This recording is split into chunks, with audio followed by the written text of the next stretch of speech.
மூத்த பத்திரிகையாளர் TSS மணி அவர்கள் இணைப்பில் இணைகிறார். அவரிடம் பேசலாம். வணக்கம் சார், இணைப்பில் இணைந்ததற்கு நன்றி. சார், இப்ப பாமக தரப்புல இருந்து 10 தொகுதிகள் வரைக்கும் கேட்கப்பட்டிருக்கு அப்படின்னு சொல்லப்படுது. மேலும் மாநிலங்களவையில ஒரு உறுப்பினர் பதவியும் கேட்கப்படும் அப்படின்னு சொல்லப்படுது. இது 10 தொகுதிகள் இன்னைக்கு ஒப்பந்தம் கையெழுத்தானாலும் இந்த இன்னொரு மாநிலங்களவை அப்படின்னு வரும்பொழுது அதுவும் இன்றே உறுதியாகிறதுக்கான வாய்ப்புகள் இருக்குமா? என்ன அங்க ஒரு நீடிக்கக்கூடிய சூழலாக இருக்கும் சார்?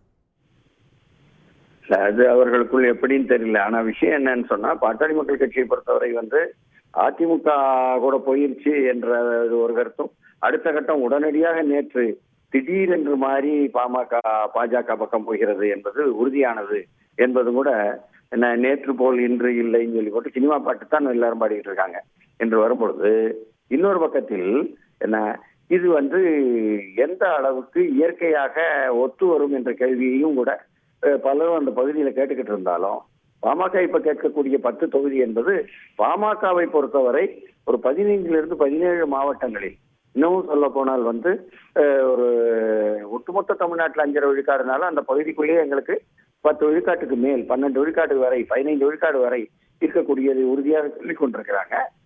அந்தந்த பகுதியில எந்த அளவுக்கு பாஜக தன்னுடைய வாக்கு வங்கியால் இணைத்து கொண்டு பாமக வேண்டிய வெற்றிக்கு உதவ முடியும் என்பதை கூட ஒரு பெரிய புதிராக இருந்து கொண்டிருக்கும் பொழுதே பாமக பாஜக அன்நேச்சுரல் அலையன்ஸ் பேக் ஃபயர் எல்லாம் கூட பாஜக சார்பு ஆங்கில ஏடுன்னு சொல்லக்கூடிய இடங்களிலே வந்துட்டு இருக்கக்கூடிய நேரத்துல நாம் உறுதியாக பாமக தங்களுடைய நிலைப்பாட்டில் இப்ப விழுப்புரம் தனி தொகுதி, அதே போல தர்மபுரியிலையும் சரி கடலூர்லயும் சரி தாங்கள் விட்டுக் கொடுக்க கூடாது என்ற அளவுக்கு இருக்கிறாங்க.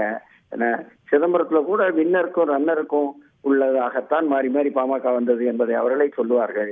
அதனால் விடாப்பிடியாக இதில் இருப்பார்கள். ஏனென்று சொன்னால் பாமகவை விட்டு விட்டு செல்வதற்கு தயாரில்லை பாஜக என்ற அளவுக்கு பாஜக தான் இறங்கி வந்திருக்கிறது. அதனால் பாமக கேட்ட ஒரு மாநிலங்களவையோ அல்லது அமைச்சர் பொறுப்போ உத்தரவாதம் இல்லை என்று சொன்ன பாஜக அதிலிருந்து இறங்கி வந்த ஒரே காரணத்தினால்தான் பாமக இந்த அளவுக்கு போயிருக்க முடியும். தைலாபுரத்திற்கு பாஜக வந்திருக்காங்க அண்ணாமலை என்றுதான் நம்ம பார்க்கணும்.